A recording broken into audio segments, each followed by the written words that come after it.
దీన్ని ఏమంటారో తెలుసా?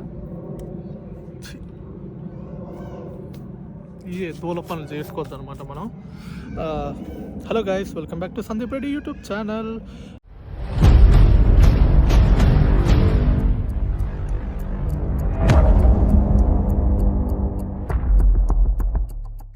సో ఇది ఉంది కదా ఇన్స్టాగ్రామ్, ఫాలో అయిపోండి. చెత్త దగ్గర నుంచి ప్రొఫెషనల్ అప్డేట్స్ వరకు అన్నీ పోస్ట్ చేస్తుంటాం మనం దీంట్లో. బూస్ట్ ఇస్తే మీకు బూస్ట్ వచ్చే వీడియోస్ నేను చేయడానికి రెడీ, మీరు నాకు బూస్ట్ ఇవ్వడానికి రెడీయా? అండ్ మనకు ఒక దక్షిణ వేద కన్సల్టెన్సీ కూడా ఉంది, అది మందే. క్లియర్గా స్టూడెంట్కి ఏం కావాలో మొత్తం ప్రాసెస్ చేసి పెడతాం బై. నాకు ఈ కాలేజ్ ఆ కాలేజ్ అని ఏం లేవు, ఫేవరెట్ కాలేజెస్ అయితే. మీకేమైనా ఉంటే చెప్పండి, దాంట్లో ఎంత చెత్త చెదరం ఉందో నేను చెప్తాను అనమాట. ఇక్కడ నెంబర్స్ ఉన్నాయి కదా, ఫోన్ డబ్బా కాంటాక్ట్ చేసుకోండి దగ్గరుండి. నాతో మా టీం నాకు కనెక్ట్ చేస్తారు, చేసుకోండి. ఆర్ఎల్స్ కింద డిస్క్రిప్షన్లో గూగుల్ ఫామ్ ఉంటుంది, అన్ని లింక్స్ ఉంటాయి. టెలిగ్రామ్ దగ్గర నుంచి ఇన్స్టాగ్రామ్ దగ్గర నుంచి అన్ని కమ్యూనిటీస్ మనం మెయింటైన్ చేస్తాం. మన దేంట్లో తగ్గేది లేదు, వెళ్ళి ఫాలో చేసుకోండి, జాయిన్ అయిపోండి దేంట్లైనా.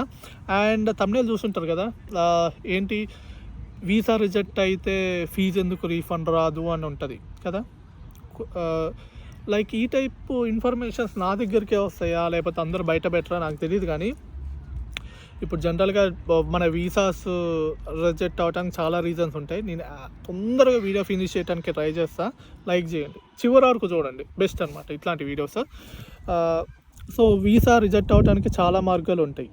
ఒకటి మన ఏంది డాక్యుమెంట్స్ కరెక్ట్ లేకపోవటం కానీ, ఆర్ఎల్స్ వాళ్ళు ఇంటర్వ్యూకి పిలుస్తారు, ఆర్ఎల్స్ కమ్యూనికేషన్ స్కిల్స్ కానీ, ఏదో ఒకటి విధంగా ఫండ్స్ సరిగ్గా మనం కాస్ట్ ఏంది మన లివింగ్ ఎక్స్పెన్సెస్కి పెట్టుకోకపోయినా కూడా ఏదో ఒక విధంగా రిజెక్ట్ అయ్యే ఛాన్స్ ఉంటుంది.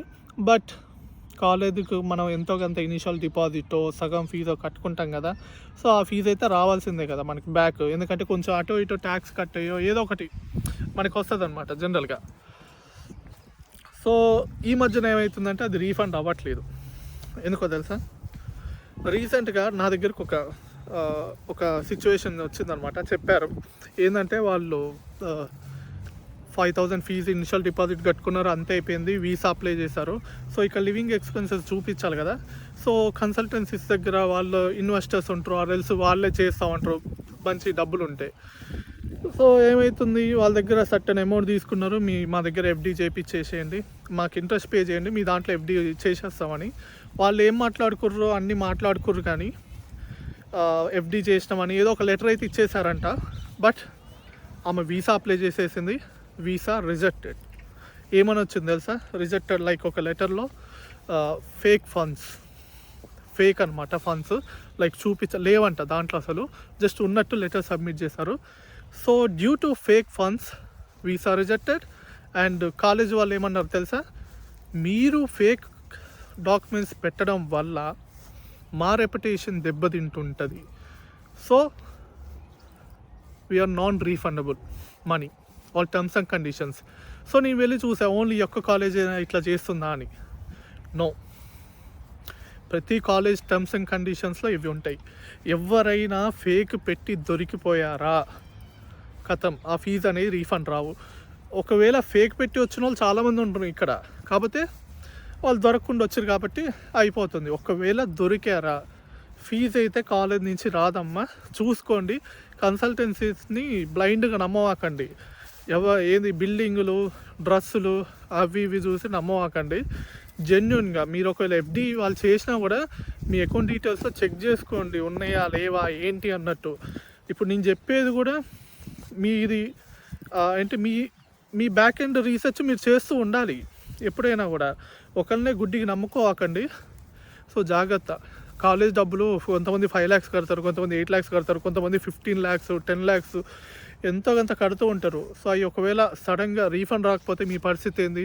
ఆ బచ్చా ఎవడో ఒకరి దగ్గర జెన్యున్గా డబ్బులు కొంచెం ఎక్కువ ఇంట్రెస్ట్ పోయినా కూడా చేయించుకోండి మంచిగా. ఈడి కోసం అని చేస్తాం. మళ్ళీ ఇంకోటి ఏందో తెలుసా? మీరు మళ్ళీ వీసా ట్రై చేస్తే 90% రిజెక్ట్ అయ్యే ఛాన్స్ ఉంటుంది. 90% నేను అనుకున్న ప్రకారం. ఎందుకంటే నేను చేద్దామని అనుకున్నా, అంటే మళ్ళీ తను అంది యూకే రావాలనుకుంటున్నది ఇదని. నేను ఒకసారి ట్రై చేశాను, అంటే మా టీంతో హైయర్ టీంతో కాంటాక్ట్ అయ్యి నేను చెప్తా అని. కాంటాక్ట్ అయితే రిస్క్ అన్నారు. సో ఆ రిస్క్ అయితే తీసుకోకండి ఇట్లాంటివి అయితే. ఫర్ మోర్ అప్డేట్స్ ఇట్లాంటి వాటి కోసం ఈ వీడియో ఎంతో కొంత యూస్ఫుల్ అనే అనుకుంటున్నాను. తెలుసు కదా, లైక్ చేయండి, షేర్ చేయండి, సబ్స్క్రైబ్ కూడా చేసుకోండి. 10,000 కూడా వచ్చారు కదా మనకి. ఎవరైతే కొత్తగా వస్తున్నారో మన ఛానల్ ఫస్ట్ కాయించి అన్ని వీడియోస్ చూడండి. ఎక్కలేని నాలెడ్జ్ అంతా మీకే ఉంటుంది అనమాట, మీ బ్రెయిన్లోకి వచ్చేస్తుంది, మామూలుగా ఉంటుంది మనతోటి. సబ్స్క్రైబ్ అయితే మర్చిపోకండి. And thanks for 10K subscribers.